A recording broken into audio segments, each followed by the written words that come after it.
What would you do if a homeless child appeared out of nowhere and told you that your own wife had sabotaged your car to kill you? Ethan Wallace, a millionaire real estate developer from Virginia, thought he had everything under control until a rainy night outside a courthouse changed his life forever. A 12-year-old boy with haunting eyes and a desperate voice shattered his world with 5 terrifying words that would expose a web of betrayal, revenge, and dark secrets stretching back years. But this isn't just a story about attempted murder or family betrayal. It's about a man who built his fortune on other people's suffering, never realizing that every family he destroyed, every life he ruined in the name of profit, would eventually come back to haunt him. The homeless boy who tried to save his life carries a secret so devastating that it will force Ethan to confront the monster he's become, and the price of redemption might be higher than he ever imagined. What happens when the person you've wronged the most becomes the only one willing to save you? When mercy comes from the most unexpected source and justice wears the face of a child who has every reason to want you dead? This is a story that will leave you questioning everything you think you know about forgiveness, second chances, and the true cost of the American dream. If you're ready for a story that will keep you on the edge of your seat and make you question what it really means to be human, make sure to subscribe to our channel, hit that like button, and let us know in the comments where you're watching. And this is one journey you won't want to take alone. The October rain hammered against the marble steps of the Richmond County Courthouse like bullets against stone. Ethan Wallace pulled his charcoal Armani coat tighter around his shoulders as he descended the steps, each footfall echoing the weight of another brutal divorce hearing. The taste of his lawyer's expensive coffee still lingered bitter on his tongue, mixing with the metallic flavor of defeat that had become all too familiar these past 6 months. Behind him, the courthouse doors slammed shut with a finality that made his chest tighten. Through the rain-streaked glass, he could still see Claire's silhouette in the hallway, his soon-to-be ex-wife standing rigid as a statue, her arms crossed, her emerald eyes burning with a hatred so pure it could melt steel. Even from this distance, even through the storm, he could feel the venom radiating from her like heat from a furnace. "Mr. Wallace! Mr. Wallace!" The shouts of reporters pierced through the downpour, their cameras flashing like lightning as they swarmed the courthouse steps. "Is it true your wife is seeking 60% of your assets? What about the allegations of financial misconduct? How do you respond to claims that you hid money in offshore accounts?" Ethan kept his head down, his Italian leather shoes splashing through puddles that reflected the gray Virginia sky like broken mirrors. His security detail formed a protective wall around him, their black umbrellas creating a moving fortress as they pushed through the media circus. But nothing could shield him from the weight of what had just transpired in that courtroom.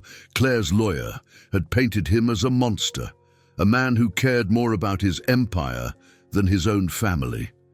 The worst part? Some of it was true. His black Bentley Continental sat gleaming in the courthouse parking lot like a beacon of wealth in the storm. Marcus, his driver of 12 years, stood beside it with an umbrella, ready to whisk him away from this nightmare. But as Ethan approached the vehicle, something made him pause. The parking lot, which had been buzzing with activity just moments before, had fallen into an eerie silence. Even the rain seemed to quiet, as if the world itself was holding its breath. That's when he saw him. A boy, no more than 12 years old, emerged from behind a concrete pillar like a ghost, materializing from the shadows. His clothes hung from his skeletal frame like rags on a scarecrow. A tattered Superman t-shirt that had seen better days, jeans with holes at the knees, and sneakers held together with duct tape. His dark hair was matted against his skull from the rain, and his eyes. God, his eyes were the most haunting thing Ethan had ever seen. They were ancient eyes, eyes that had witnessed too much pain for someone so young. The boy stood motionless in the rain, water streaming down his hollow, cheeks like tears, staring at Ethan with an intensity that made the millionaire's blood run cold. There was something familiar about those eyes, something that tugged at a memory buried deep in Ethan's subconscious, a memory he'd spent decades trying to forget. "Sir," Marcus called out, his voice barely audible over the storm. "Are you ready to—" The boy moved. With jerky, desperate movements, he stumbled forward, his bare feet slapping against the wet asphalt. His mouth opened, and when he spoke, his voice was raw and broken, like he'd been screaming for hours. "Don't drive!" The words tore from his throat with such desperate urgency that Ethan's hand froze on the car door handle. "Your wife cut the brakes." Time stopped.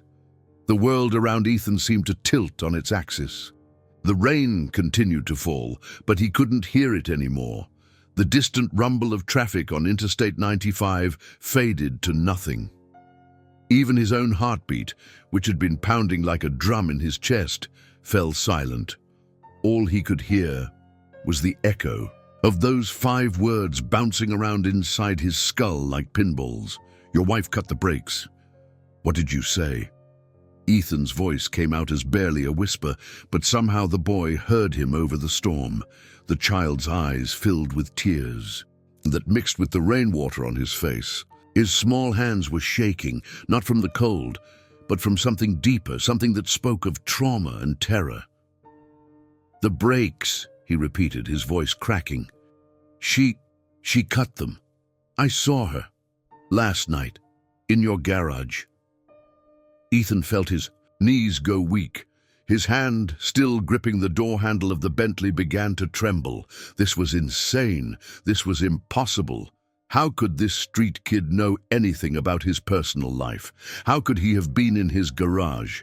The Wallace estate was surrounded by 20-foot walls, topped with razor wire, patrolled by security guards with German shepherds. "You're lying," Ethan said, but even as the words left his mouth, he knew they rang hollow. "You're just some homeless kid looking for money. Get away from me before I call the police." But the boy didn't move. Instead, he stepped closer, and Ethan could see that his Superman t-shirt wasn't just dirty. It was stained with what looked like motor oil. Black smudges covered his small hands, and there was grease under his fingernails. The smell of automotive fluid clung to him like a second skin. "I'm not lying, mister," the boy said, his voice barely above a whisper now. "I know you don't believe me. Nobody ever believes kids like me. But I'm telling you the truth. She was there at midnight, right after you went to bed. She had tools, professional tools, and she knew exactly what she was doing." Marcus had moved closer now, his umbrella forgotten, rain soaking through his chauffeur's uniform. "Sir, should I call security? This kid is obviously—" "Wait!" Ethan held up a hand, his eyes never leaving the boy's face. There was something in those dark eyes, something that made his chest tighten with a fear he couldn't name. "How do you know where I live? How do you know anything about my wife?" The boy's lower lip quivered, and for a moment he looked like what he was, a terrified child standing alone in a storm. "Because I've been watching you, Mr. Wallace, for months. Ever since you destroyed my family." The words hit Ethan like a physical blow. His grip on the car door tightened until his knuckles went white. "What are you talking about? I don't even know you." "But I know you." The boy's voice was steady now, filled with a quiet dignity that seemed far too mature for his age. "I know what you did to my mama. I know why she's gone. And I know that if you get in that car, you're going to end up just like her, dead on the side of some highway, another accident that nobody will ever question." Ethan's world tilted again. The rain seemed to be falling upward now, and the parking lot spun around him like a carnival ride. His chest felt tight, like someone was squeezing his heart with an iron fist. In the distance, he could hear Marcus saying something, but the words were muffled like he was speaking underwater. "Ever since you destroyed my family." What family? What had he done? Ethan Wallace had built his fortune in real estate development, buying up properties across Virginia and turning them into luxury condominiums and shopping centers. He'd displaced thousands of people over the years, sure, but that was just business. That was just progress, wasn't it?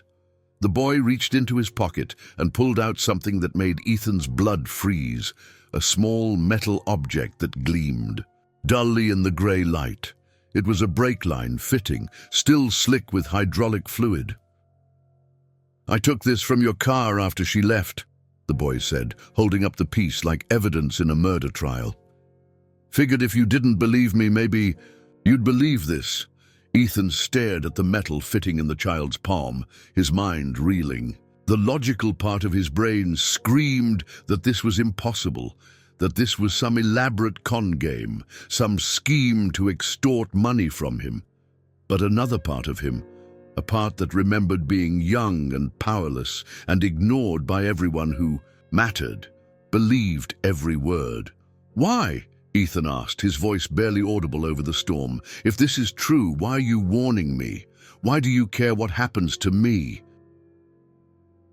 The boy's eyes filled with fresh tears, and when he spoke, his voice carried the weight of a wisdom that no child should possess. "Because somebody should have warned my mama, but nobody did. Because even bad people deserve a chance to make things right. And because..." His voice broke, and he had to swallow hard before continuing.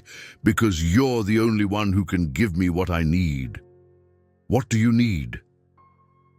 The boy looked up at him with those ancient, haunting eyes, and Ethan saw himself reflected in them, not the successful businessman in the expensive suit, but the scared, hungry kid he'd once been, the one who'd clawed his way out of poverty by stepping on anyone who got in his way.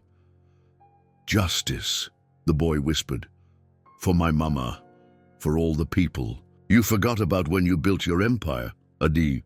Thunder rolled across the sky like the voice of an angry god, and lightning illuminated the parking lot in stark black and white. In that brief, brilliant moment, Ethan saw the boy not as a threat or a nuisance, but as something else entirely, a messenger perhaps, or a mirror reflecting back all the sins he'd committed in the name of success. The rain began to fall harder, drumming against the roof of the Bentley with increasing intensity. Marcus was speaking again, something about getting inside before they all caught pneumonia, but Ethan couldn't move. He stood transfixed, staring at this child who claimed to hold his life in his small, dirty hands. "Get in the other car," Ethan finally said to Marcus, his voice hollow and distant. "Take the backup vehicle. I need to think." "Sir, I don't understand what's going on." But Ethan was already backing away from the Bentley, his eyes still locked on the boy's face. The child nodded once, a gesture of approval and relief, then turned and began walking back toward the concrete pillar where he'd first appeared. "Wait!" Ethan called out, but the boy didn't stop. "What's your name? How do I find you?" "The key." Child paused at the edge of the shadows, looking back over his shoulder. "You'll find me when you're ready to remember, Mr. Wallace, when you're ready to face what you've done." And then he was gone, swallowed by the rain and darkness, as if he'd never existed at all. Ethan stood alone in the parking lot, water streaming down his face, staring at the spot where the boy had vanished. In his hand, he still clutched the car keys to a vehicle he suddenly feared more than death itself. The Bentley sat silent and gleaming in the storm, beautiful and deadly as a sleeping serpent. Somewhere in the distance, he could hear Claire's voice drifting from the courthouse, sharp and cutting as broken glass. The reporters had moved on to other prey, and even Marcus had retreated to the backup car, leaving Ethan alone with his thoughts. And the terrible weight of truth. As he walked away from the Bentley, leaving it abandoned in the rain like a monument to his former life, Ethan couldn't shake the feeling that everything was about to change. The boy's words echoed in his mind, like a prophecy, and for the first time in decades, the master of his own destiny felt utterly powerless. "Your wife cut the brakes. You destroyed my family. You'll find me when you're ready to remember." The rain continued to fall, washing away the illusion of safety and certainty that had protected Ethan Wallace for so long. In its place, something new began to grow, a seed of doubt that would soon blossom into the truth about who he really was and what he'd become. And somewhere in the darkness, a boy with ancient eyes watched and waited, carrying secrets that could either save a man's soul or destroy him completely. The backup Mercedes felt like a foreign object beneath Ethan as Marcus navigated the winding roads of Richmond's elite neighborhoods. Every turn, every brake application, every subtle vibration through the steering wheel made his stomach lurch. With newfound terror, the leather seats that had once symbolized luxury now felt like a potential tomb, and the gentle hum of the engine sounded ominously like a countdown timer ticking toward disaster. Through the rain-streaked windows, the familiar landmarks of his privileged world blurred past like ghosts. The country club where he'd closed his first $1 million deal, the private school where he'd donated a library wing to secure his social standing, the boutique where Claire had spent thousands on dresses she'd wear once before discarding them like used tissues. Everything looked different now, tinged with the grey pallor of doubt and fear that had settled over his life, like a suffocating blanket.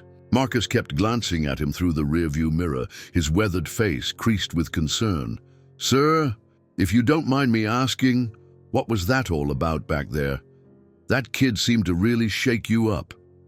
Ethan wanted to explain, wanted to share the burden of what he'd just experienced, but how could he possibly make anyone understand? How could he tell his loyal driver, a man who'd served his family faithfully for over a decade, that a homeless child had just accused his wife of attempted murder? It sounded insane, even in his own mind, like the ravings of a paranoid millionaire who'd finally cracked under the pressure of his public disgrace. "It's nothing, Marcus," Ethan lied, his voice hollow and unconvincing. "Just some disturbed kid looking for attention." But even as he spoke the words, his fingers unconsciously traced the outline of his cell phone in his jacket pocket, feeling the weight of the unanswered calls and unread messages that had been accumulating throughout the day.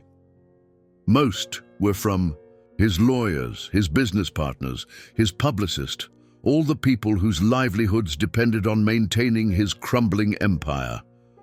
But buried among them, he knew, were messages from Claire.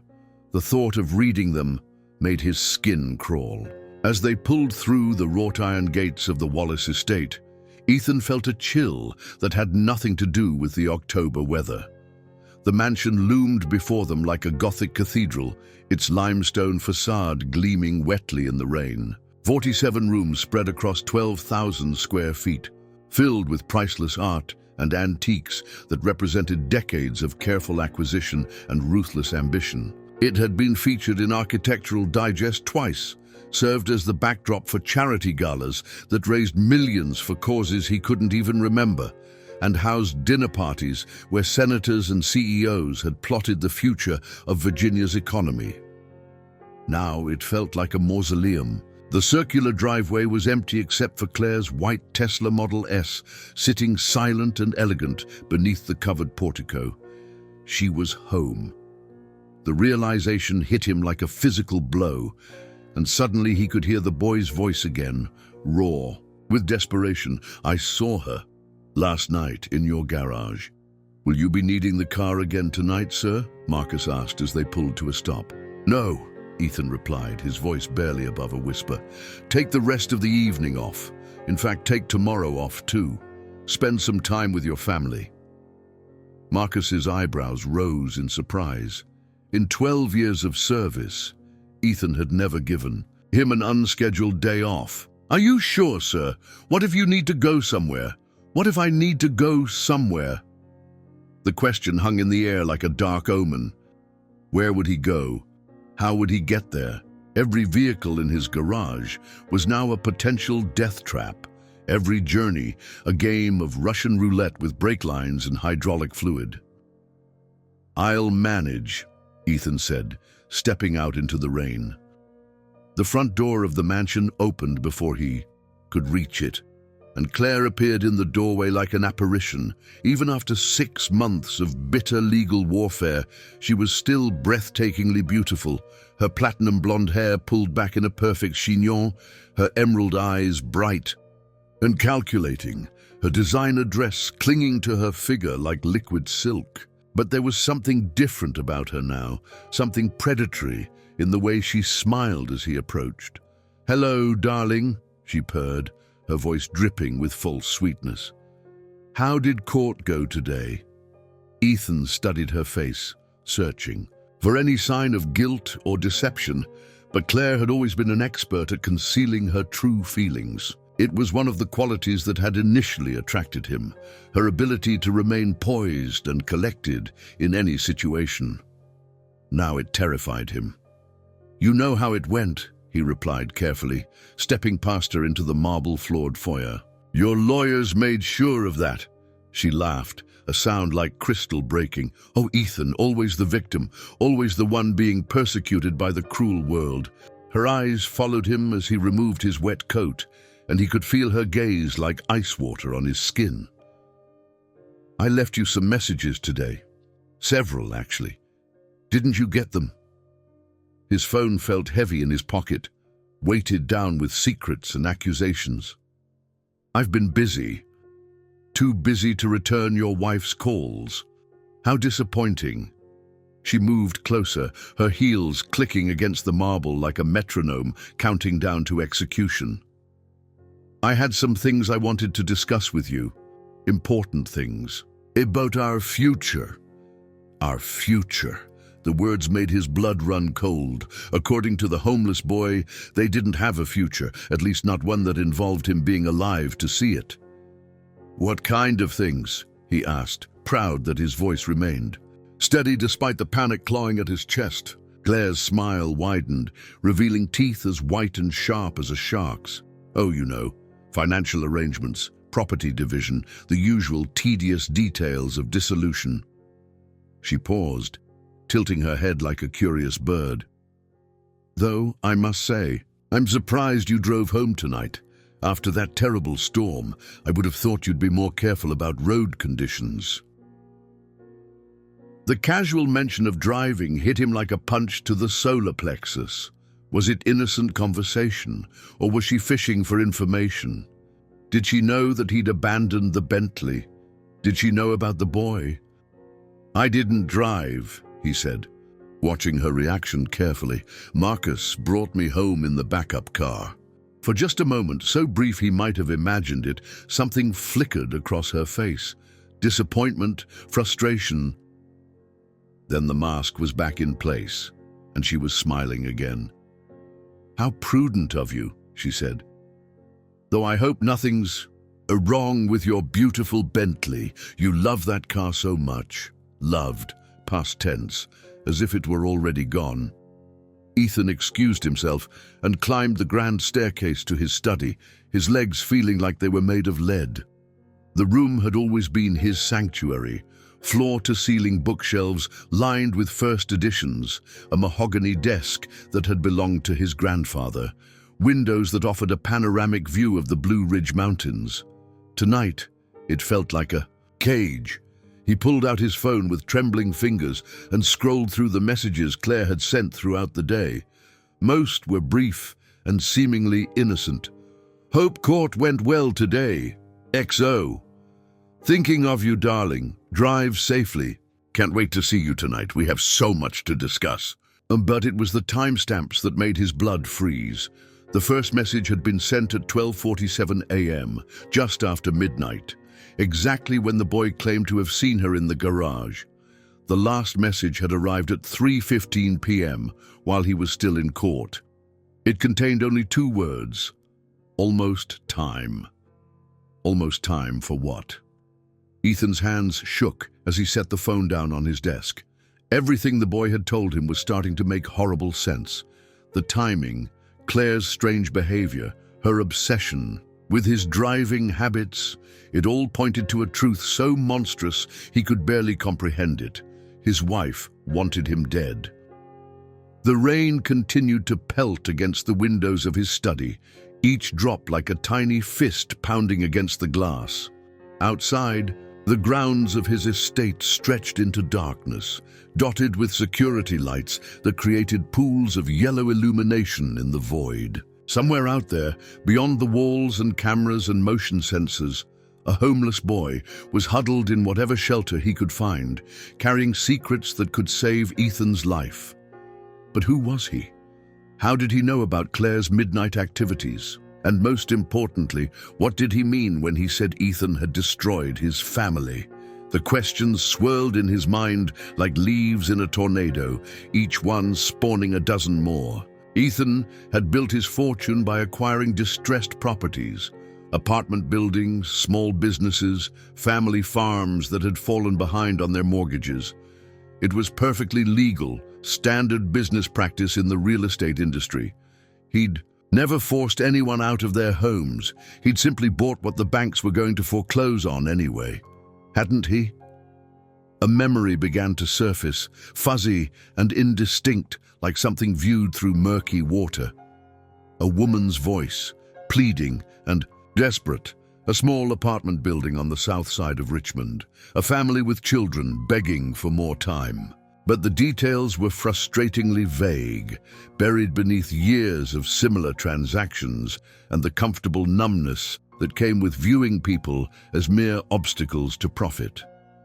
The grandfather clock in the corner of his study chimed midnight, its deep resonant tones echoing through the silent house.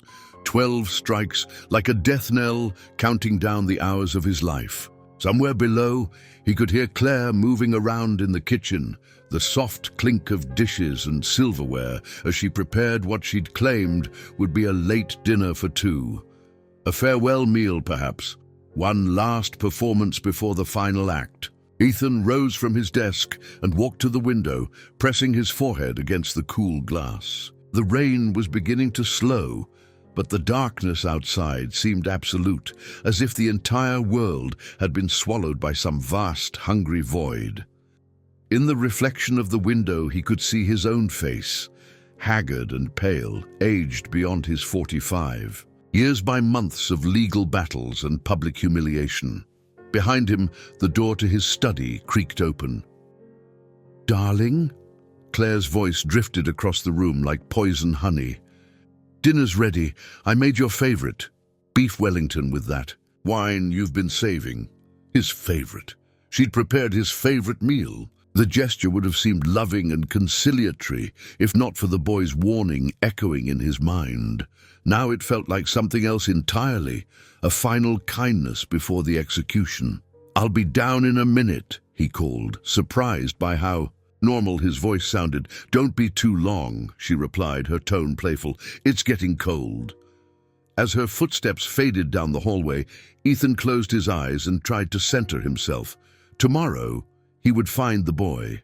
Tomorrow, he would demand answers about his family and his mother and the terrible crimes he claimed Ethan had committed. Tomorrow, he would decide whether to trust the word of a homeless child over the woman he'd shared his life with for 8 years.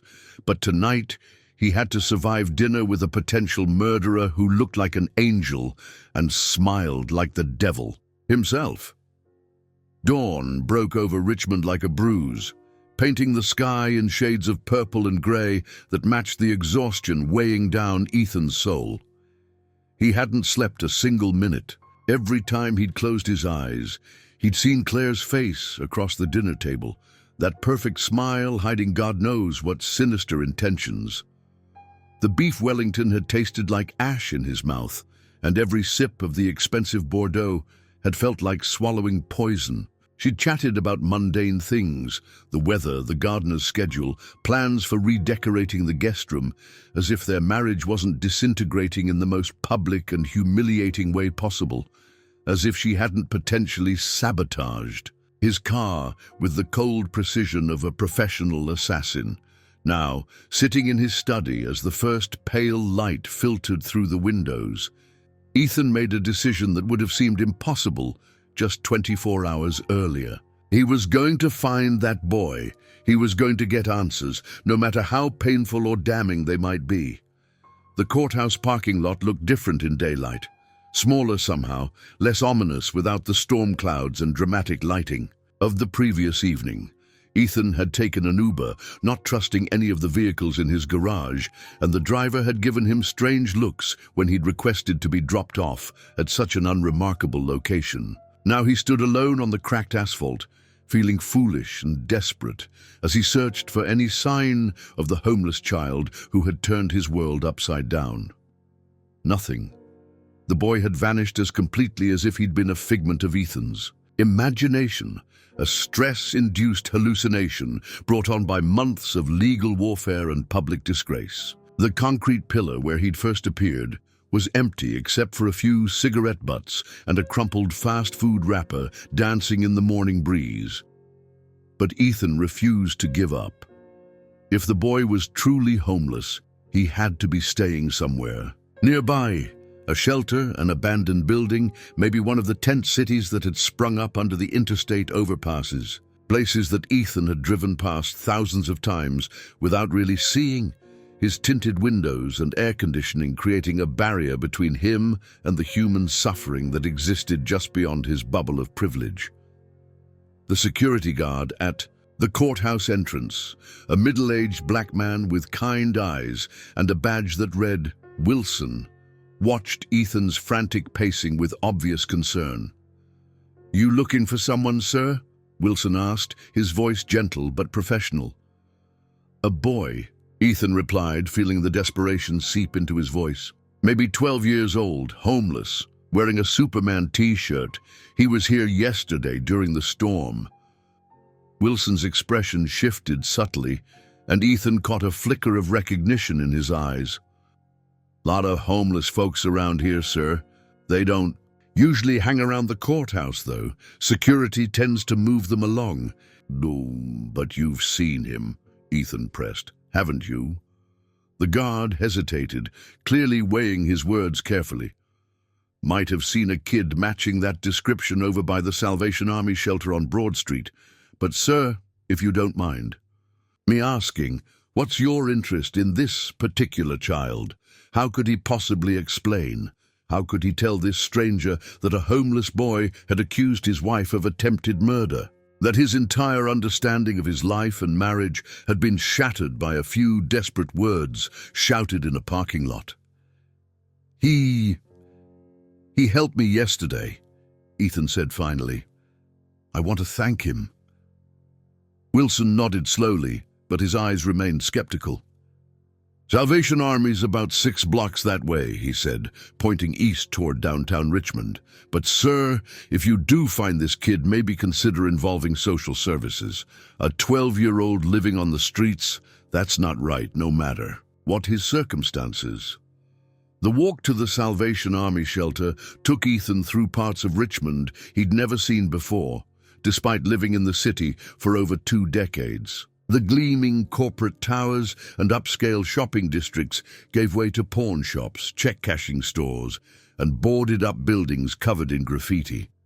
The sidewalks were cracked and uneven, forcing him to watch his step in his expensive Italian shoes that were completely inappropriate for this kind of urban exploration. He passed people who looked right through him, or who stared with undisguised hostility at his obvious wealth. A woman pushing a shopping cart filled with aluminum cans muttered something about rich folks slumming as he walked by. A group of teenagers loitering outside a convenience store fell silent as he approached, their eyes tracking his movement with the wariness of prey animals watching a predator.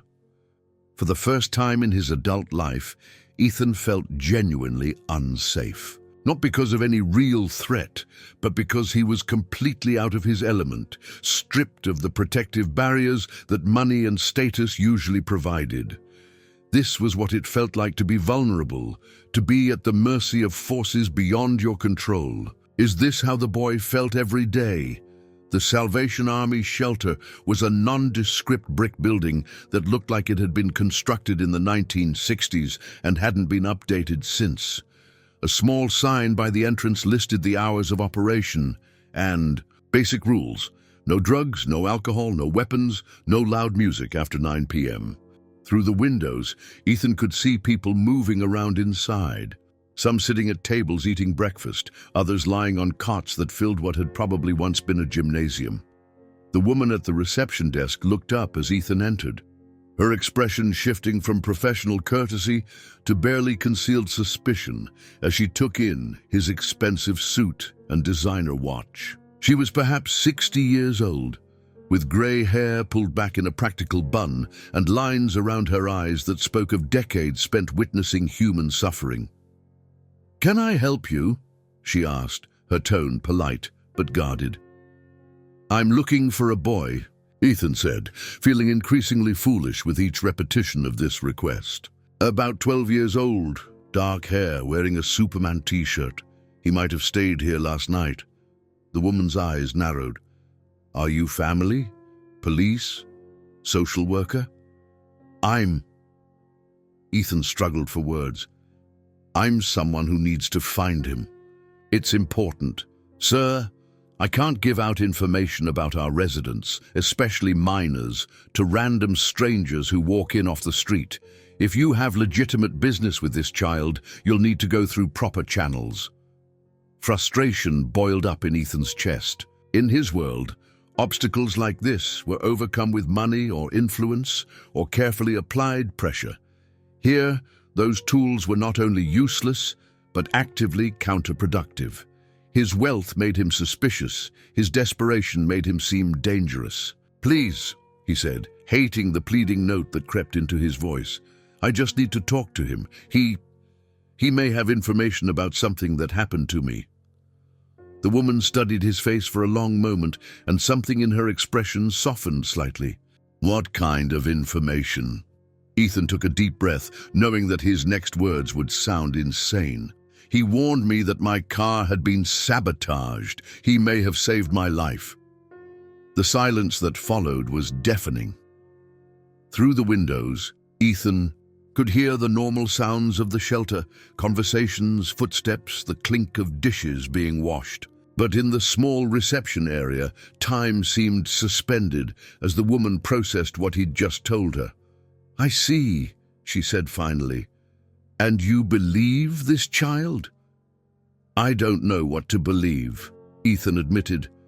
"But I had the car checked by a mechanic this morning. The brake lines had been cut." The woman's eyebrows rose, and for the first time she looked at him with something approaching sympathy. That's quite serious." "Yes, it is." She was quiet for another moment, then seemed to come to a decision. "I can't tell you if any specific individual stayed here last night, but I can tell you that we had no unaccompanied minors in our facility. Our policy requires children under 16 to be accompanied by a parent or guardian, or to be placed through the Department of Social Services." "Dean," Ethan's heart sank. Another dead end, another false hope extinguished. But as he turned to leave, the woman called out to him, "Sir, if you're really concerned about this boy's welfare, you might want to check the area around the old train yard on the south side. There's an unofficial community there, people who don't feel safe in the shelters or who have reasons for avoiding official services. The train yard. Of course, places like that existed in every city, forgotten corners where society's most vulnerable gathered in the shadows, invisible to the comfortable world of the privileged." Ethan had driven past the area countless times on his way to business meetings, but he'd never really seen it, never thought about the people who might be living there. The walk to the train yard took him through increasingly desolate neighborhoods, past abandoned factories and empty lots overgrown with weeds. The October sun climbed higher in the sky, but it provided little warmth against the chill that seemed to permeate everything in this part of the city. This was Richmond's hidden face, The side that didn't appear in tourism brochures or economic development reports. When he finally found the encampment, Ethan stopped dead in his tracks. Dozens of makeshift shelters spread across the area between rusted train cars and crumbling concrete platforms, tents, cardboard lean-tos, and structures built from shopping carts and tarps. Smoke rose from several small fires, and he could see people moving around, going about the business of survival with the efficiency born of desperate necessity. It was like discovering an entire hidden city. As he picked his way carefully through the camp, trying not to stare at the poverty surrounding him, Ethan felt eyes watching him from every direction. He was clearly an outsider here, his expensive clothes marking him as either a threat or an opportunity. A few people called out to him, some asking for money, others warning him to keep moving, but most simply watched with wary silence. Then he saw it. Tucked between two abandoned train cars, almost hidden from view, was a cardboard shelter that looked like it had been hastily constructed and recently abandoned. Scattered around it were personal belongings, a torn blanket, an empty water bottle, and something that made Ethan's breath catch in his throat. A small notebook, its pages yellowed and water-stained, lying open in the dirt. With trembling hands, Ethan picked up the notebook and began to read. The pages were filled with childish handwriting, sometimes in pencil, sometimes in crayon, occasionally in what looked like charcoal from a fire. Most of it was illegible, the words smeared by rain and time, but certain phrases jumped out at him with crystal clarity. Mama cries every night. The man in the suit says we have to leave. Mama says we'll find another place, but I know she's lying. And then, on a page near the back, written in shaky letters that seemed to pulse with grief and rage. Mama died in the car crash. The brakes didn't work. The man in the suit killed her just like he killed our home. Ethan's legs gave out, and he collapsed to his knees in the dirt, the notebook clutched against his chest. The words swam before his eyes, each letter a tiny dagger piercing his heart. This wasn't just about sabotaged brake lines or attempted murder. This was about something much worse, a pattern of cruelty and indifference that had destroyed families while he'd counted his profits and planned his next acquisition. He had blood on his hands, maybe not literally, but the result was the same. A woman was dead, her child was living on the streets, and Ethan Wallace, successful businessman, pillar of the community, philanthropist, was responsible. The weight of that realization hit him like a physical blow, doubling him over as waves of nausea rolled through his stomach. Everything he'd built, everything he'd achieved, was constructed on a foundation of human misery that he'd been too selfish and self-absorbed to see. The boy had tried to save him not out of kindness, but as part of some larger plan for justice or revenge. And Ethan was beginning to understand that he probably deserved whatever was coming. The mahogany-paneled conference room of Hartwell, Morrison and Associates felt like a gladiatorial arena, with Ethan seated at one end of the massive table and Claire positioned at the opposite end, like a queen holding court. Between them sat an army of lawyers in identical charcoal suits, their briefcases arranged like shields and their legal pads filled with strategies designed to inflict maximum financial and emotional damage. The air conditioning hummed with mechanical indifference, but Ethan could feel sweat beading on his forehead despite the cool temperature. 3 days had passed since he'd found the notebook in the train yard. 3 sleepless nights spent poring over those heartbreaking pages and trying to piece together the fragments of a life he'd destroyed without even realizing it. The child's words haunted him. Not just the desperate warning about the brakes, but the deeper accusation buried in those crayon-scrawled pages. The man in the suit killed her just like he killed our home. Now, watching Claire across the polished expanse of Brazilian rosewood, Ethan saw her with new eyes. The woman he'd married 8 years ago in a lavish ceremony at the Jefferson Hotel, the woman who'd shared his bed, his dreams, his most intimate secrets, had transformed into something unrecognizable. Her emerald eyes, once warm with affection, now glittered with a cold calculation that made his blood freeze. Every gesture, every carefully modulated word seemed designed to probe for weakness. Mr. Wallace, Claire's lead attorney, a sharp-faced woman named Victoria Pemberton, addressed him with the tone one might use when speaking to an unruly child. My client is prepared to be reasonable in these proceedings, but your continued refusal to provide full financial disclosure is making that increasingly difficult. Ethan's own lawyer, Jonathan Hartwell, a man he'd considered a friend for over 15 years, shifted uncomfortably beside him. My client has provided extensive documentation. Extensive but incomplete, Pemberton interrupted, her voice cutting through the air like a scalpel. We have reason to believe that Mr. Wallace has been systematically hiding assets through a network of shell companies and offshore accounts. The accusation hung in the air like smoke from a discharged gun. Ethan felt the familiar surge of indignation that had carried him through months of similar attacks, but this time it was tempered by something else, a growing awareness of his own culpability in things far worse than hidden assets. That's absurd, he said, but his voice lacked its usual conviction. How could he muster righteous anger when the notebook's pages were burned into his memory, when he could still see those childish letters spelling out his sins? Claire leaned forward slightly, and for a moment her mask slipped. The smile that played at the corners of her mouth was predatory, satisfied, like a cat that had cornered a particularly plump mouse. Darling, she said, her voice dripping with false concern, you look terrible. Have you been sleeping? The question seemed innocent enough, but there was something underneath it, a knowing quality that made Ethan's skin crawl. Did she know about his sleepless nights? About his growing paranoia?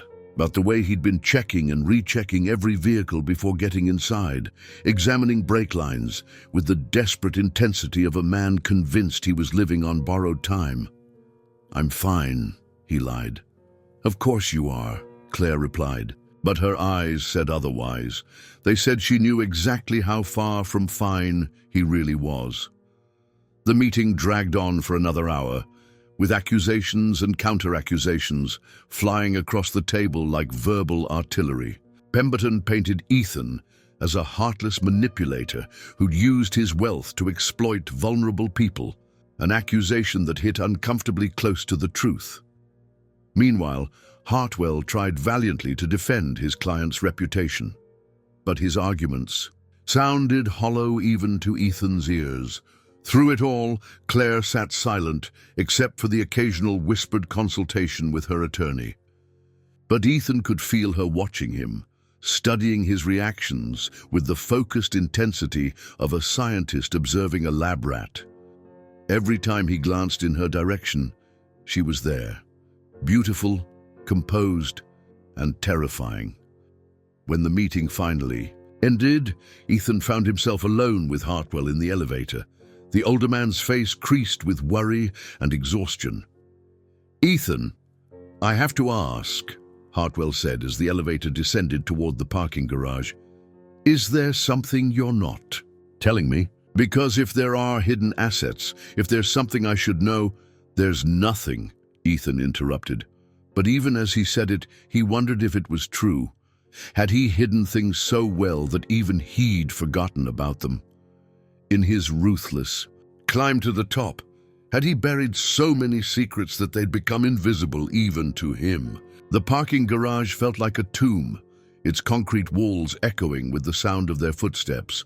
Ethan's current vehicle, a rental sedan that he'd been driving for the past 3 days, sat alone under a fluorescent light that flickered intermittently, casting strange shadows across the oil-stained pavement. Would you like a ride? Hartwell offered, but Ethan shook his head. I'll manage. As his lawyer drove away, leaving him alone in the vast underground space, Ethan felt the weight of isolation settle over him like a lead blanket. The notebook was hidden in his jacket pocket, its pages a constant reminder of the pain he'd caused.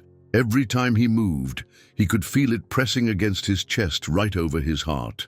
The drive home through Richmond's afternoon traffic gave him too much time to think. Every red light, every stop sign, every moment when he had to apply. The brakes sent a jolt of terror through his nervous system. The rental car felt foreign and unreliable, its unfamiliar sounds and vibrations feeding his growing paranoia. Was that noise normal? Was the steering wheel supposed to feel loose? When he pressed the brake pedal, would it respond? Or would he find himself hurtling toward disaster at 60 miles per hour? But it wasn't just fear of mechanical failure that tormented him. It was the growing realization that Claire's hatred ran deeper than he'd ever imagined.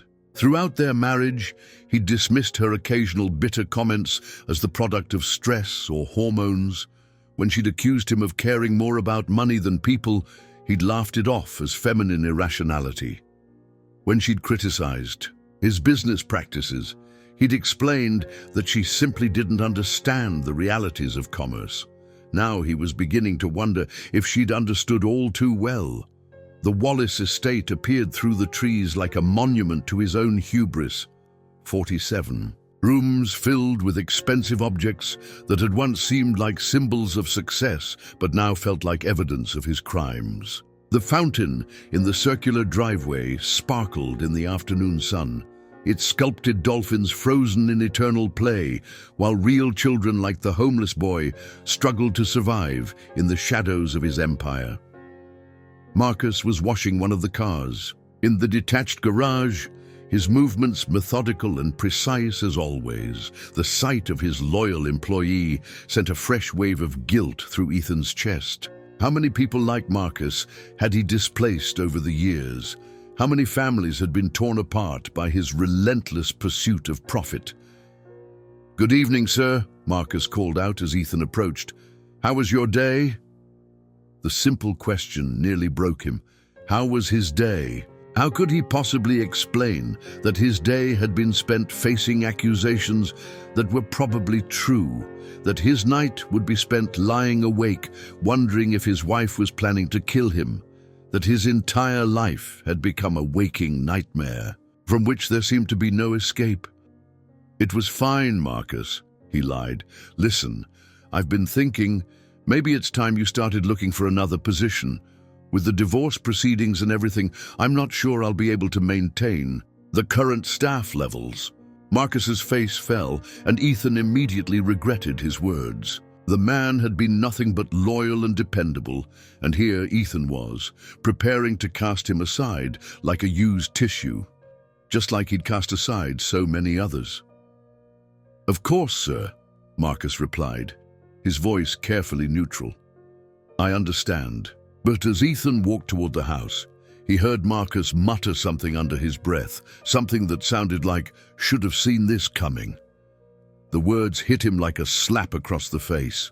Even Marcus, who'd known him for over a decade, wasn't surprised by his callousness. How had he become the kind of man who inspired such resignation in people who'd served him faithfully? Inside the mansion, the silence was deafening. Claire's Tesla was gone from the driveway, which meant she was probably at her sister's house, or consulting with her lawyers about new ways to destroy him. The thought should have brought relief, but instead it filled him with a strange sense of anticipation. When she returned, what fresh horror would she bring with her? He climbed the stairs to his study, his legs feeling like they weighed 1,000 pounds each. The room that had once been his sanctuary now felt like a cell, its expensive furnishings mocking him with their useless luxury. He pulled the notebook from his jacket and placed it on his desk, its water-stained cover looking incongruous among the leather-bound first editions and crystal paperweights. As he opened to a random page, his phone buzzed with an incoming text message. The number was blocked, but the message was brief and chilling. "Your brother called Claire yesterday. They talked for 2 hours. Thought you should know. A friend." Ethan stared at the screen, his blood turning to ice water in his veins. His brother David. They'd been estranged for over 5 years, ever since a business deal had gone sour and David had accused him of fraud. What could David possibly have to say to Claire? And who was this mysterious friend feeding him information? Before he could process the implications fully, his phone rang. The caller ID showed David's name, and Ethan found himself answering without thinking. "Hello, Ethan." David's voice was smooth and familiar, but there was something underneath it, a satisfaction that made Ethan's skin crawl. "I heard you're having some marital difficulties." "What do you want, David?" "Oh, nothing much. Just thought you might be interested to know that Claire and I have been having some very interesting conversations lately. About business, about family, about the past. You know, the kinds of things that might come up in a divorce proceeding." The threat was subtle but unmistakable. David had information, and he was prepared to use it as a weapon. "I don't know what you think you know, don't I?" David's laugh was cold and bitter. "I know about the Riverside Gardens project, Ethan. I know about the Martinez family and what really happened to them. I know about a lot of things you probably thought were buried forever." The line went dead, leaving Ethan staring at his phone in horror. Riverside Gardens. The name hit him like a physical blow, unlocking memories he'd spent years trying to suppress. A small apartment complex on the south side of Richmond, a family with children, a woman who'd begged for more time, a woman who died in a car crash after being evicted. The notebook on his desk seemed to pulse with accusatory energy, its childish handwriting spelling out a truth he could no longer deny. He wasn't just a victim in this nightmare.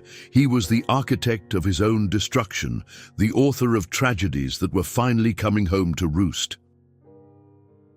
Outside his study window, the sun was setting over the Blue Ridge Mountains, painting the sky in shades of red that reminded him uncomfortably of blood. Somewhere in the gathering darkness, a homeless boy was surviving another night on the streets, carrying secrets that could either damn Ethan completely or offer him a chance at redemption. The question was, which would it be? The grandfather clock in Ethan's study chimed midnight as he sat hunched over his laptop, the blue glow of the screen casting eerie shadows across his gaunt face. For the past 6 hours, he'd been digging through old files, contracts, and newspaper archives, following the digital breadcrumbs of his past, like a detective investigating his own crimes. The name Riverside Gardens had unlocked a floodgate of memories that he'd spent years trying to suppress, and now they came rushing back with the force of a dam bursting.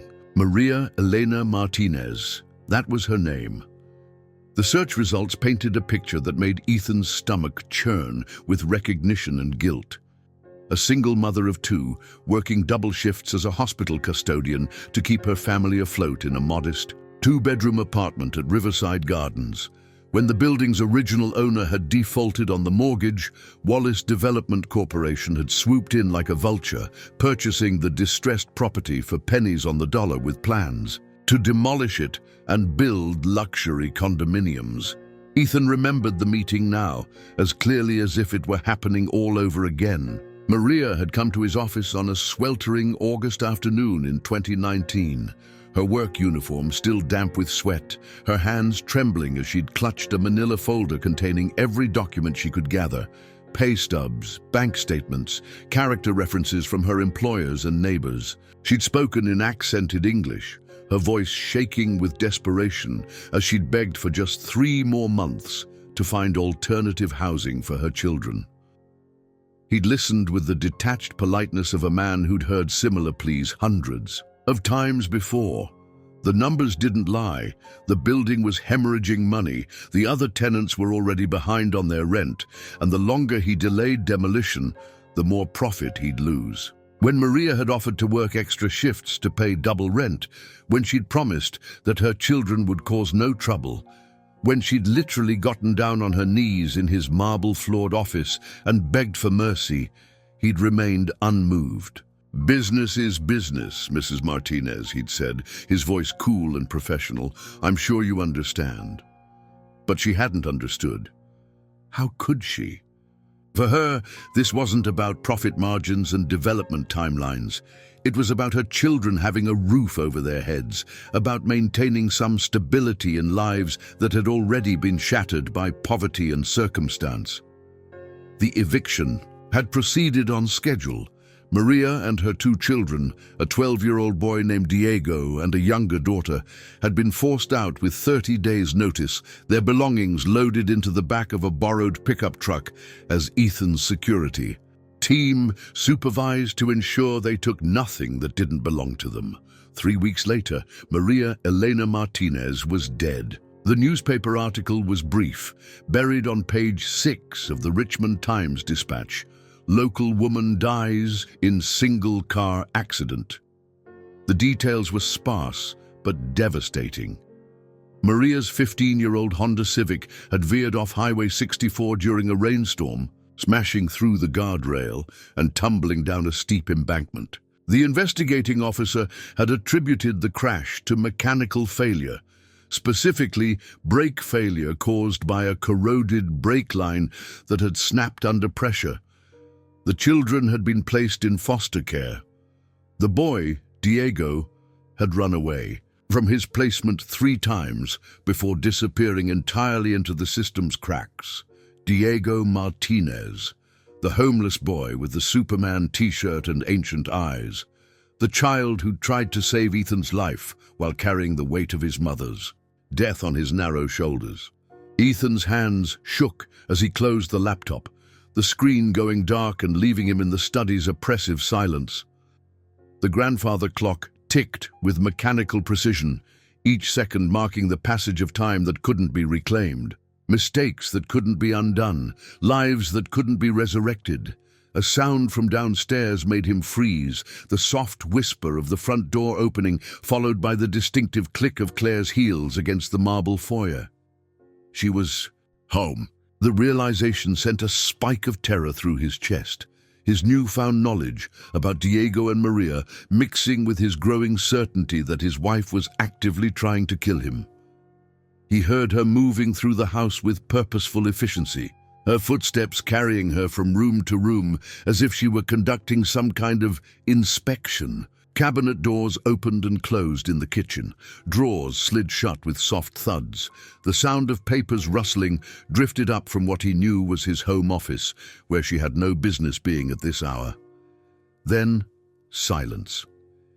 Ethan sat perfectly, still in his chair, straining to hear any indication of where Claire had gone or what she was doing.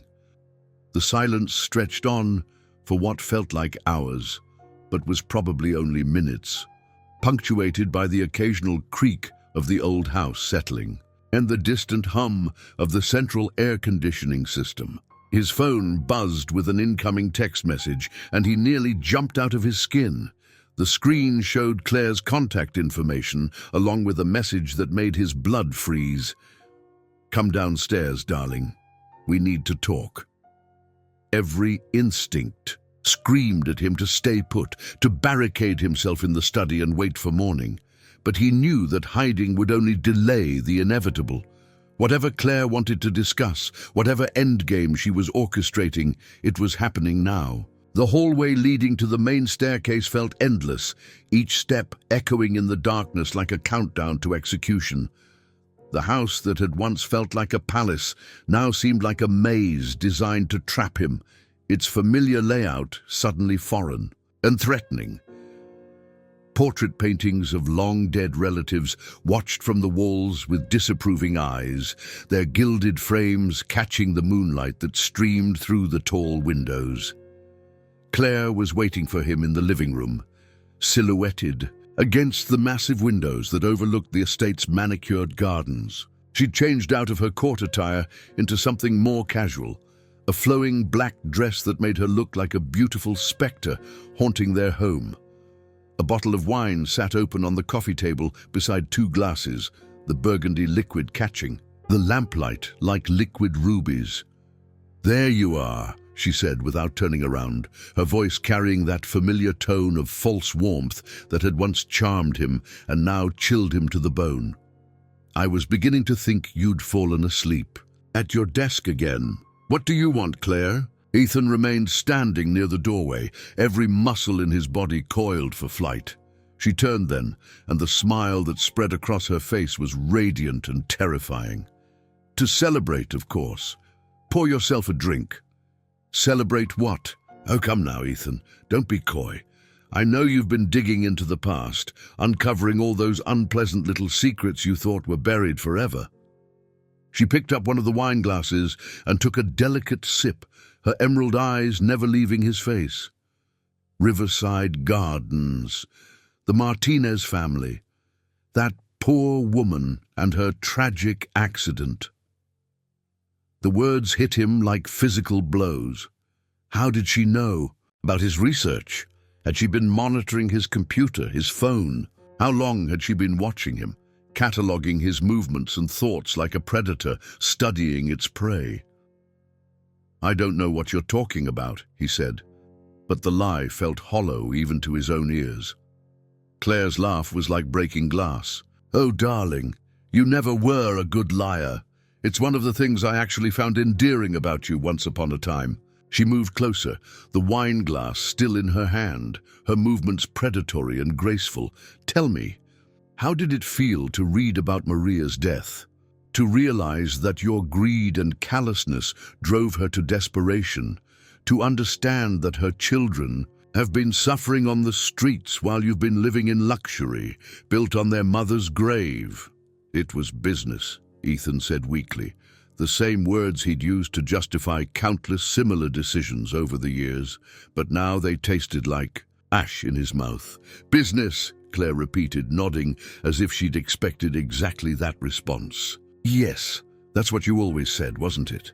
When you foreclosed on the elderly couple who'd lived in their home for 50 years, when you bought out the community center that served as a lifeline for at-risk youth, when you demolished the affordable housing complex to build another shopping center full of stores that ordinary people can't afford. It was all just business. Each accusation was a dagger thrust into his conscience, forcing him to confront the true cost of his success. How many families had he displaced?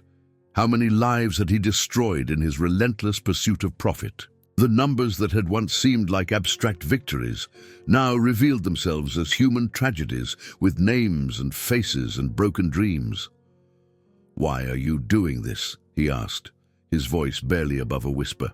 Claire set down her wine glass and stepped closer, close enough that he could smell her perfume. The same scent she'd worn on their wedding day, now corrupted by the poison that had infected their marriage. "Because someone needs to hold you accountable, Ethan. Someone needs to make you pay for what you've done. So you cut the brake lines on my car. You tried to kill me."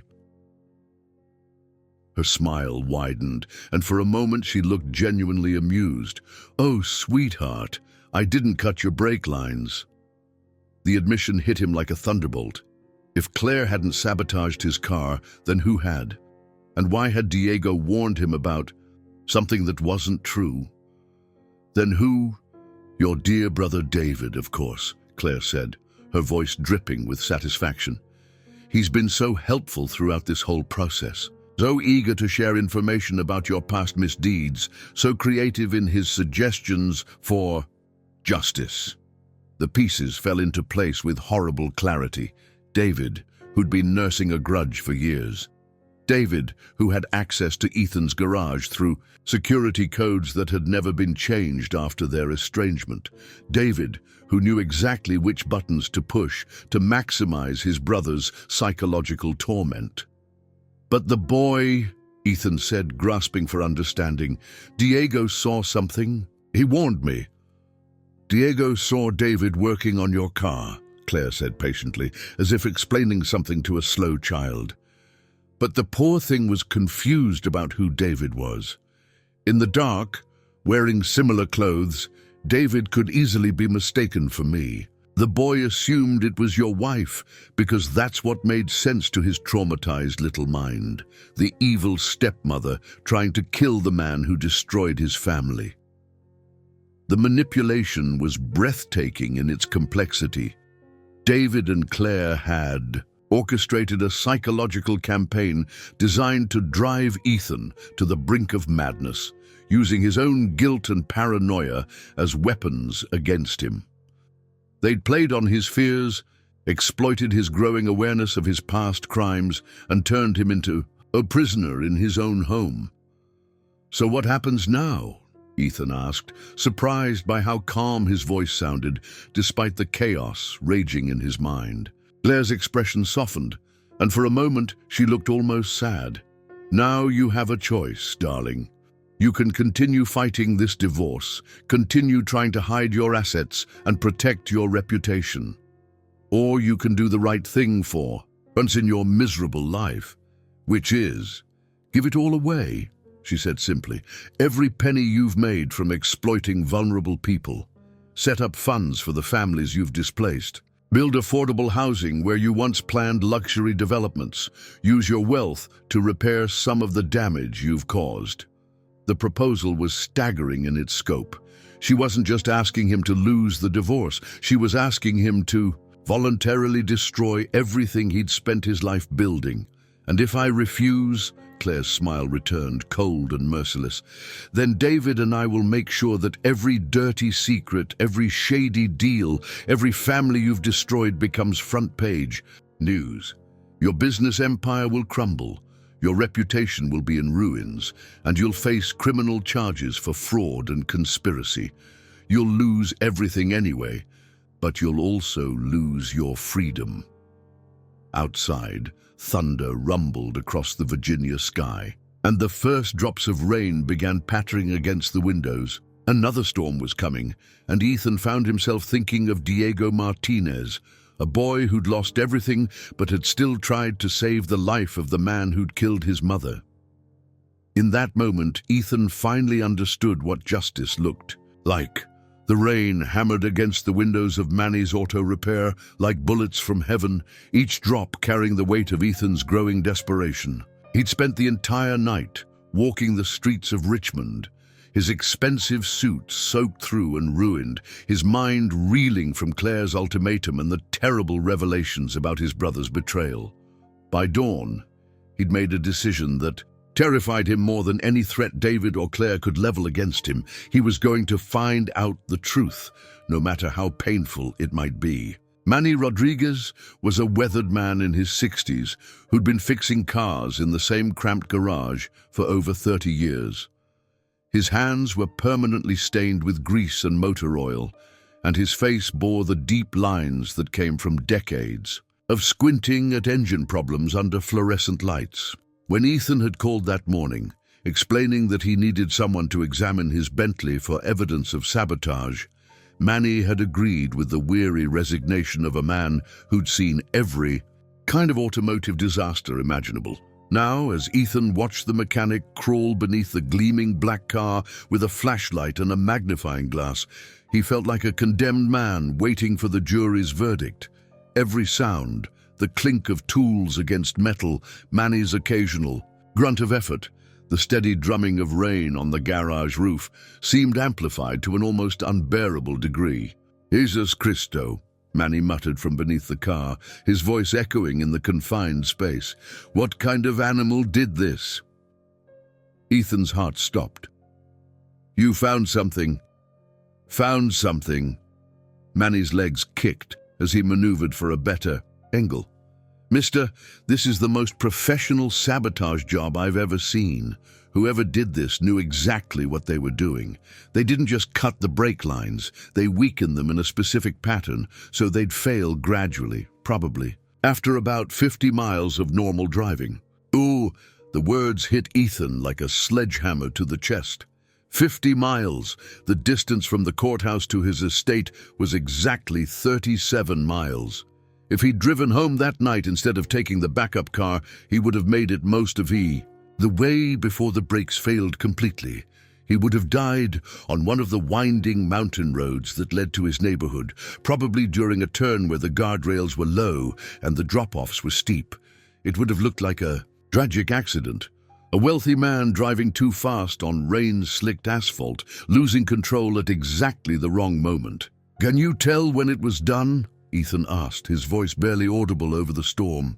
Manny slid out from under the car, his uniform now streaked with hydraulic fluid and road grime.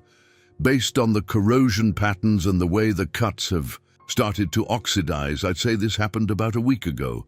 Maybe 10 days at the outside. A week ago. Ethan's mind raced backward through his calendar, trying to pinpoint exactly when David would have had access to the garage. The security system kept detailed logs of every entry and exit, but David had been his brother.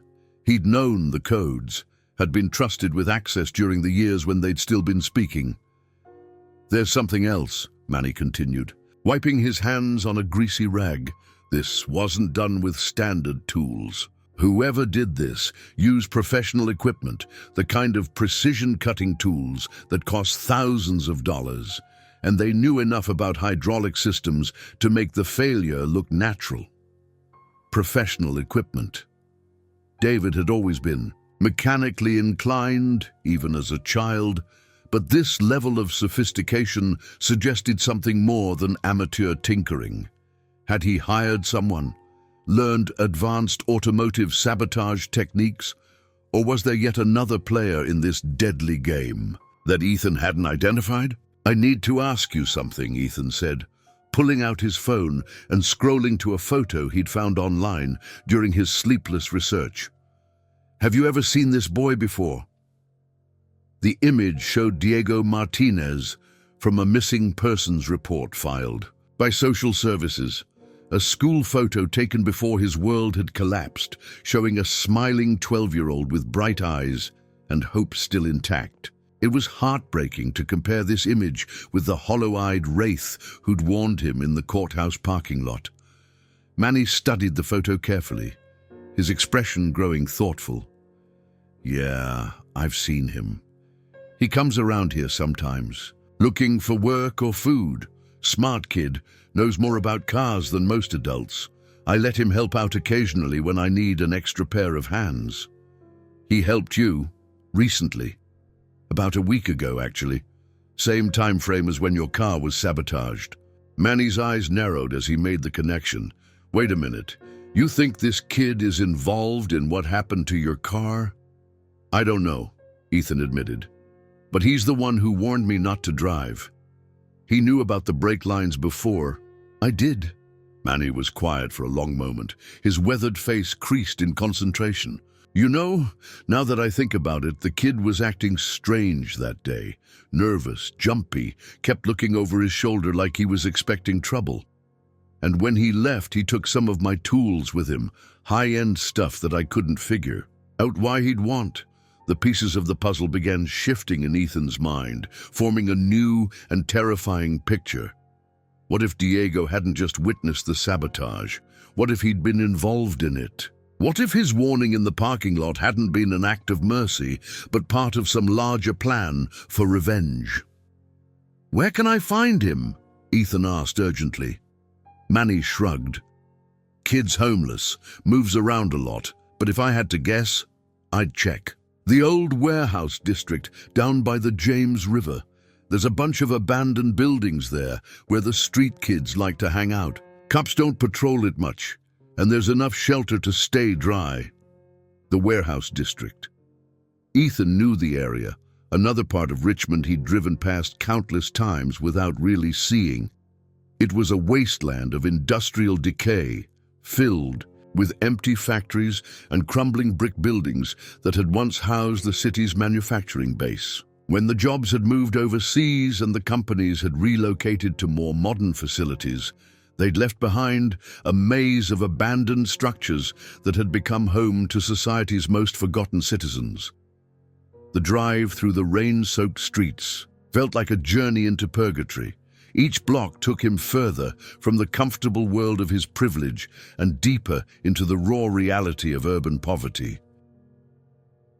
The businesses grew smaller and shabbier, the houses more run down, the people on the sidewalks more desperate. By the time he reached the warehouse district, he felt like he'd crossed into another dimension entirely.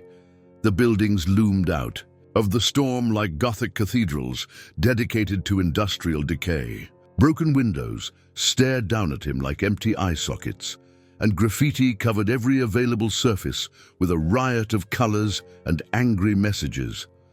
Some of the structures had partially collapsed, their brick walls tumbling into piles of rubble that nature was slowly reclaiming with weeds and vines.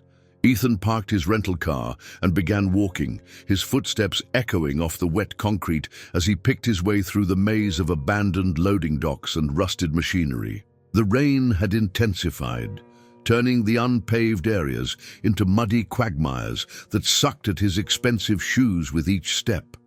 He found Diego in the fourth building he searched, a former textile factory whose cavernous interior was lit by shafts of grey daylight filtering through broken skylights. The boy was huddled in a corner beneath a makeshift shelter constructed from cardboard and plastic sheeting, his thin frame wrapped in a blanket that had seen better days.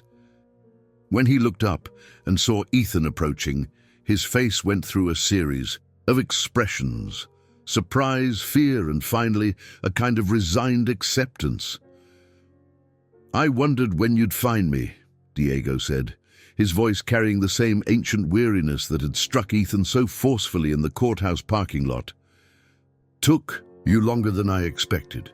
We need to talk," Ethan said, stopping a few feet away from the boy's shelter. Up close, Diego looked even more fragile than he had that night in the storm, his clothes hanging loose on his skeletal frame, his dark eyes sunken in their sockets from hunger and exhaustion. "Yeah, I guess we do." Diego stood up slowly, wincing, as if the movement caused him pain. "You want to know why I warned you, right? Why I tried to save the life of the man who killed my mother?" The directness of the question hit Ethan like a physical blow.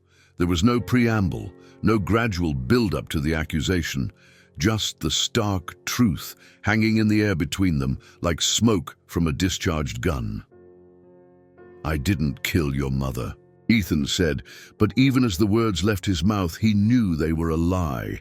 He might not have been behind the wheel of Maria's Honda Civic when it crashed, but his actions had set the chain of events in motion that led to her death. Diego's laugh was bitter and hollow. "No, you didn't put your hands on the steering wheel, but you might as well have. You took away our home, our stability, our hope. You turned my mother into a desperate woman driving an unsafe car in dangerous conditions because she was trying to work 3 jobs to keep us alive. It was a business. It was murder," Diego interrupted, his young voice cracking with emotion. "You murdered my family just as surely as if you'd put a gun to our heads. The only difference is that you used lawyers and eviction notices instead of bullets." The accusation hung between them in the vast, empty space of the abandoned factory. Outside, thunder rolled across the sky like the voice of an angry god, and lightning illuminated the broken windows in stark black and white. Ethan found himself thinking about Claire's ultimatum, about David's betrayal, about the thousands of other families who had suffered so that he could build his empire of wealth and status. "So why save me?" he asked finally. "If you hate me so much, why warn me about the brakes?"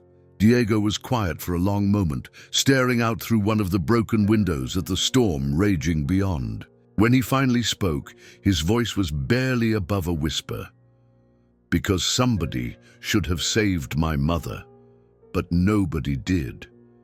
Because even monsters deserve a chance to make things right. And because..." His voice broke, and he had to swallow hard before continuing. "Because I'm not like you. I don't want to be responsible for someone's death, even if they deserve it." The words hit Ethan with the force of revelation.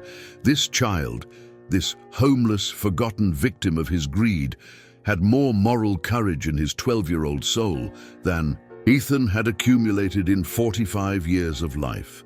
Despite everything he'd suffered, despite the legitimate hatred he carried, Diego had chosen mercy over revenge. "What do you want from me?" Ethan asked, his voice thick with emotion he couldn't control. Diego turned back to face him, and in those ancient, haunting eyes, Ethan saw not hatred, but something infinitely more powerful, the possibility of redemption. "I want you to remember," Diego said simply. "I want you to carry the weight of what you've done for the rest of your life, and I want you to do better." The world exploded around Ethan Wallace like a neutron bomb detonating in slow motion. By noon on Thursday, every major news outlet in Virginia was running the story, and by evening it had gone national. CNN, Fox News, MSNBC, they all led with the same devastating headline: "Millionaire developer's empire built on human misery. Exclusive investigation reveals pattern of exploitation and cover-ups." Ethan sat in his study, surrounded by newspapers and laptops, displaying article after article that systematically dismantled his life's work.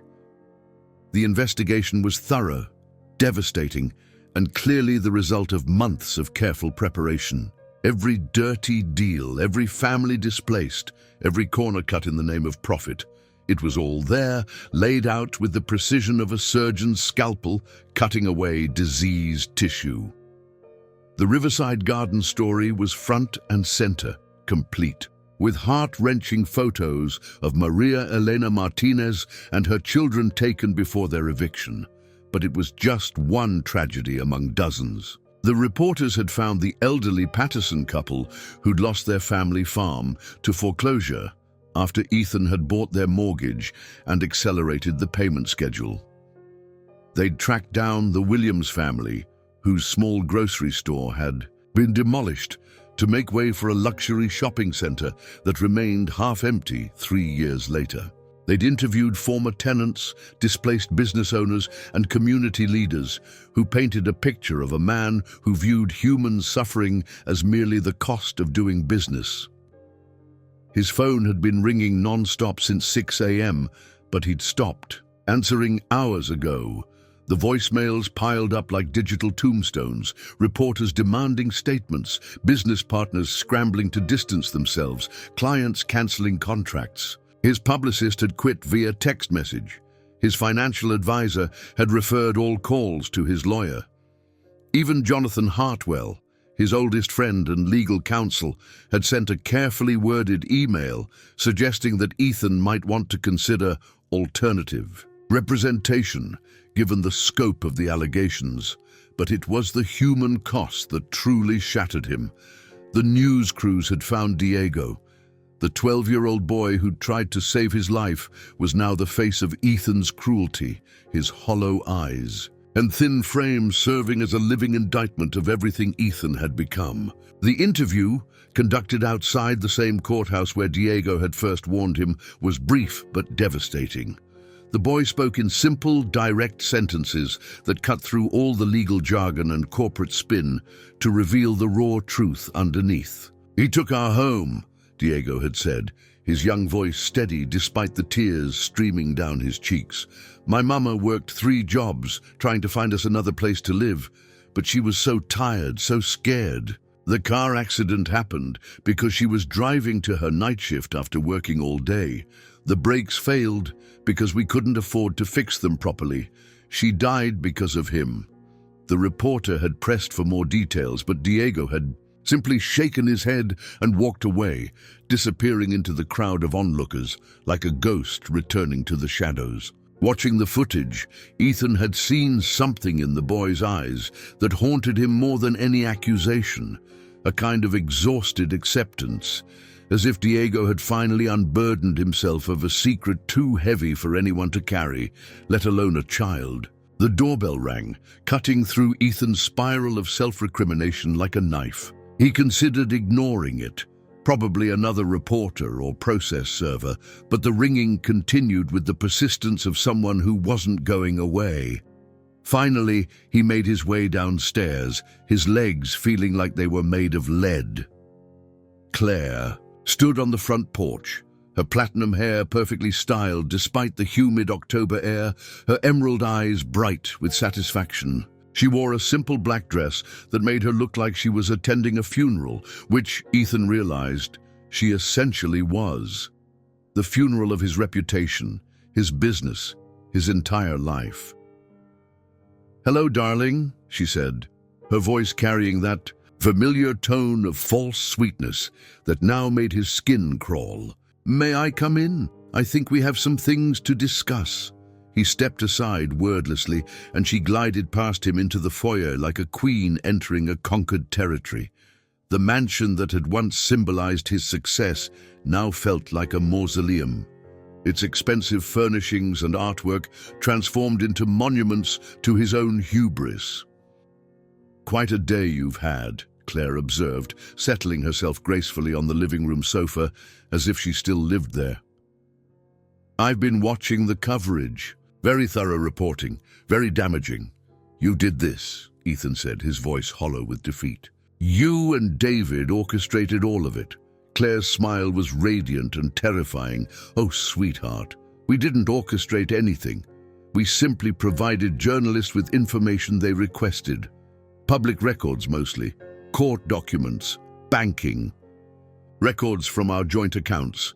She paused, tilting her head like a predator studying wounded prey. "The truth has a way of surfacing eventually, don't you think? Those records were supposed to be confidential. Were they?" Claire's laugh was like crystal shattering. "How naive of you to think that money and influence could keep your secrets buried forever. Did you really believe that all those families you destroyed would simply disappear, that they'd suffer in silence while you lived in luxury?" The accusation hit him like a physical blow because it was absolutely true. He had believed exactly that. In his arrogance, he'd assumed that poor people were essentially invisible, that their pain didn't matter as long as it didn't interfere with his profit margins. He'd convinced himself that evictions and foreclosures were just abstract numbers on a balance sheet, not life-destroying tragedies that rippled through generations. "What do you want, Claire?" "The same thing I wanted last night," she replied, her voice taking on a businesslike tone. "Complete financial transparency, full disclosure of all assets, and most importantly, a commitment to use your remaining wealth to help the people you've harmed." "And if I refuse?" Claire pulled out her phone and showed him the screen. It displayed a news alert from the Richmond Times-Dispatch. "Criminal investigation launched into Wallace development practices. Then you'll face criminal charges for fraud, conspiracy, and potentially manslaughter in Maria Martinez's death," she said matter-of-factly. "The FBI raided your offices 2 hours ago. They seized computers, files, financial records. David has been very helpful in pointing them toward the most interesting documents." The room seemed to tilt around Ethan as the full scope of his predicament became clear. This wasn't just about divorce proceedings or public embarrassment anymore. This was about prison time, criminal liability, the complete destruction of everything. He'd spent his life building, and it was all being orchestrated by the two people who knew him best, his wife and his brother. "Why?" he asked, his voice barely above a whisper. "Why are you doing this to me?" For the first time since she'd arrived, Claire's mask slipped slightly, revealing something raw and painful underneath. "Because you destroyed my soul, Ethan. Because I spent 8 years watching you treat human beings like obstacles to be removed. And I convinced myself that it was just business. Because I became complicit in your cruelty by staying silent, and I can't live with that anymore."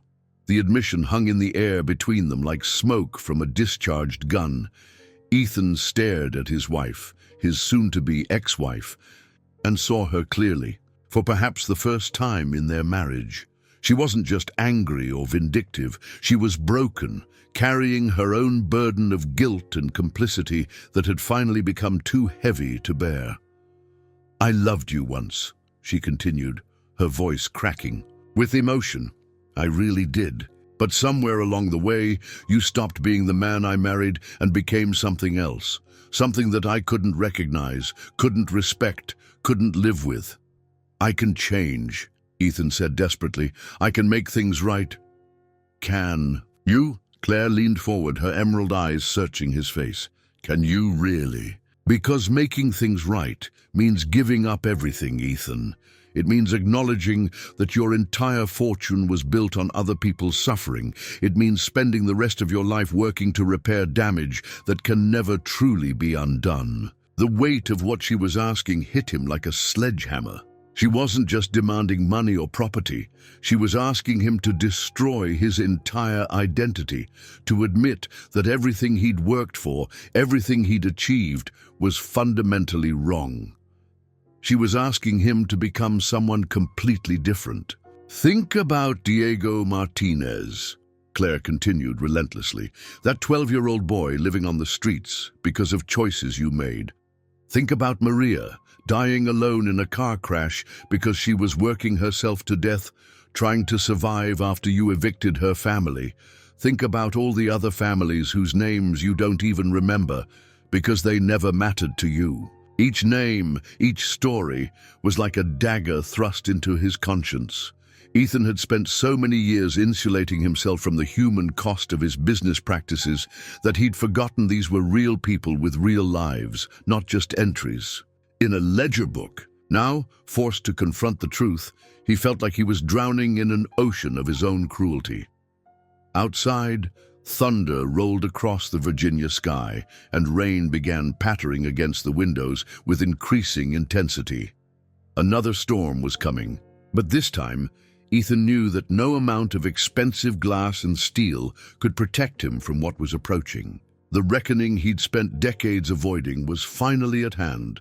"I need time to think," he said finally. Claire stood gracefully, smoothing her black dress as she prepared to leave. "Of course you do. But don't take too long, darling. The story is just beginning to spread, and every hour you delay makes your situation worse. The longer you wait to take responsibility, the less likely you are to survive what's coming." She paused at the door, looking back at him with an expression that might have been pity or contempt. He couldn't tell which. "Oh, and Ethan, you might want to consider moving out of this house. The protesters should start arriving any time now, and I suspect they're going to be rather upset." As if summoned by her words, the sound of car doors slamming and voices shouting drifted through the evening air. Through the windows, Ethan could see the first of what would undoubtedly be many news vans pulling up to his gates, their satellite dishes extending like mechanical flowers, blooming in the gathering dusk. The siege of his life had begun, and he was running out of places to hide. The abandoned textile factory felt like a cathedral of broken dreams in the pre-dawn darkness, its cavernous interior echoing with the steady drip of rainwater falling through holes in the roof. Ethan had been searching for 3 hours, picking his way through the maze of rusted machinery and debris-filled corridors, following rumors and half-heard whispers from the homeless community about where Diego Martinez might be hiding.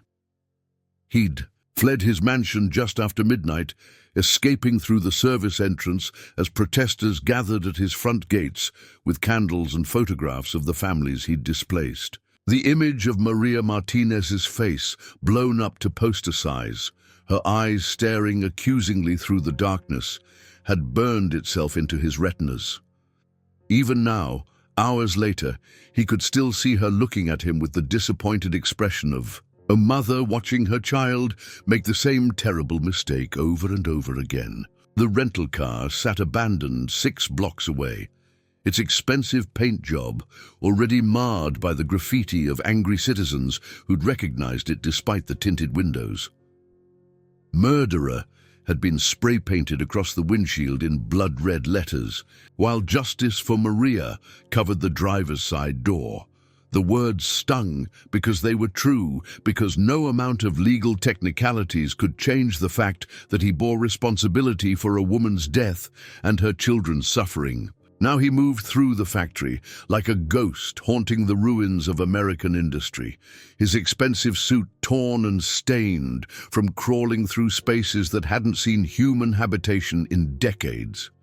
His Armani shoes squelched through puddles of Stagnant water mixed with oil and rust, the sound echoing off the brick walls like the footsteps of the damned. He found Diego in the building's old administrative offices, curled up in what had once been the payroll department, where hundreds of workers had collected their weekly wages before globalization shipped their jobs overseas.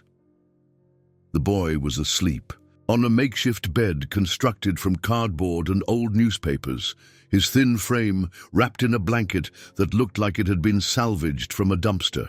Even in sleep, his face carried the weight of trauma and loss that no child should ever have to bear. For a long moment, Ethan simply stood there watching the boy breathe, overwhelmed by a cocktail of emotions that threatened to tear him apart from the inside. Guilt, shame, regret, and something else. Something that might have been hope if he still had the right to feel such a thing. This child, this victim of his greed and callousness, held the key to his redemption or damnation. A floorboard creaked under his weight, and Diego's eyes snapped open with the instant alertness of someone who'd learned to sleep with one ear tuned for danger. For a moment, boy and man stared at each other across the rubble-strewn room, two souls separated by age and circumstance, but connected by bonds of tragedy that neither had chosen. "I figured you'd come eventually," Diego said, his voice carrying that same ancient weariness that had struck Ethan so forcefully in the courthouse parking lot. "Saw the news, saw what they're saying about you." "I'm sorry," Ethan said, the words feeling inadequate but necessary. "I'm sorry about your mother, about what I did to your family, about everything." Diego sat up slowly, wincing, as if the movement caused him pain. In the dim light filtering through broken windows, he looked like a ghost of Christmas past, present, and future all rolled into one, a living reminder of the cost of Ethan's choices. "Sorry doesn't bring her back," the boy said simply. "Sorry doesn't give me a home or a family or a normal life. Sorry is just words, Mr. Wallace." "I know," Ethan replied, his voice thick with emotion he could no longer control. "I know it's not enough. I know nothing I say or do can undo what happened. But I need you to know that I understand now. I understand what I did, what I became. Do you?" Diego's dark eyes studied Ethan's face with an intensity that made him feel transparent, as if the boy could see directly into his soul and catalogue every sin, every moment of selfishness, every decision that had prioritized profit over human dignity. "Do you really understand, or are you just scared because you finally got caught?" The question hit Ethan like a physical blow because it forced him to examine his own motivations with brutal honesty. Was his remorse genuine, or was it simply fear of consequences? Was he truly sorry for the pain he'd caused, or was he just desperate to find a way out of his current predicament? "I don't know," he admitted finally. "Maybe both. Maybe I'm too selfish to ever really understand what I did to you and your mother. But I want to try. I want to do something, anything, to make this right." Diego was quiet for a long moment, his gaze drifting to a water-stained photograph tucked into a crack in the brick wall. Even from across the room, Ethan could see that it showed a young woman with kind eyes and a warm smile, Maria Martinez in happier times, before poverty and desperation had worn away her hope. "You want to know what my mama's last words were?" Diego asked suddenly, his young voice cracking with emotion. "She was lying in the hospital after the accident, all broken up inside, and she made me promise something. She made me promise that I wouldn't let her death turn me into someone filled with hate." Tears began streaming down the boy's cheeks, but his voice remained steady. "She said that hate was like poison, that it would hurt me more than it would hurt anyone else. She said that even when people did terrible things, I had to remember that they were still human beings who could change if they really wanted to." The words hit Ethan like lightning strikes, each one illuminating another corner of his darkened conscience. Here was a 12-year-old child, orphaned and homeless because of Ethan's greed, quoting lessons in forgiveness and humanity that he himself had never learned despite 4 decades of privilege and opportunity. "I tried to hate you," Diego continued, wiping his nose on the sleeve of his tattered jacket. "After she died, after they put me in foster care, and I ran away because nobody wanted a damaged kid with anger problems, I tried so hard to hate you. I used to imagine finding you and making you pay for what you did. But every time I got close to that kind of darkness, I'd hear her voice reminding me of my promise." "So, why warn me about the car?" Ethan asked. "Why try to save my life when you had every reason to want me dead?" Diego looked up at him with those ancient, haunting eyes, and Ethan saw something there that took his breath away. Not hatred or anger, but a kind of weary compassion that spoke of wisdom far beyond the boy's years. "Because somebody should have warned my mama about the dangers she was facing, but nobody did. Because even bad people deserve a chance to become good people. And because—" His voice broke, and he had to swallow hard before continuing. "Because I knew that if I let you die without giving you a chance to understand what you'd done, I'd be just as bad as you were." The moral courage embedded in those words staggered Ethan. This child, this victim of his callousness, had chosen mercy over revenge, forgiveness over hatred, hope over despair. Despite having every justification for wanting Ethan to suffer, Diego had risked his own safety to save the life of the man who destroyed his family. "What do you want from me?" Ethan asked, echoing the question he'd posed just days earlier, but with a completely different understanding of its implications. "I want you to live," Diego said simply. "I want you to live with the weight of what you've done, and I want you to spend every day for the rest of your life trying to make up for it. I want you to remember my mama's name and all the other names of people you hurt. I want you to carry their stories with you so that their suffering wasn't meaningless. And if I do that, if I give up everything, if I spend my life trying to help the people I've harmed, will that be enough?" Diego was quiet for a long moment, his gaze returning to the photograph of his mother. When he finally spoke, his words carried the weight of profound wisdom wrapped in childlike simplicity. "It won't bring her back," he said. "It won't erase what happened or fix what's broken. But it might mean that her death led to something good. Instead of just more sadness, it might mean that other kids don't have to go through what I went through." Outside, the first pale light of dawn was beginning to filter through the broken windows, painting the abandoned factory in shades of gold and silver. Somewhere in the distance, Ethan could hear the sound of traffic picking up as Richmond began another day, unaware that in this forgotten corner of the city, 2 souls were wrestling with questions of justice, redemption, and the possibility of second chances. "I don't know how to be the kind of person you want me to be," Ethan admitted, his voice barely above a whisper. "I've been selfish and cruel for so long that I'm not sure I know how to be anything else." "Then learn," Diego said, rising to his feet with the slow dignity of someone carrying a burden too heavy for his years. "Start by giving up everything you stole. Give it back to the families you hurt or to organizations that help people like them. Then spend the rest of your life working to earn forgiveness that you might never receive." He walked over to the photograph of his mother and carefully removed it from the crack in the wall, holding it like a sacred relic. "My mama used to say that everybody gets to choose who they want to be every single day. She said that as long as you're still breathing, it's not too late to become someone better."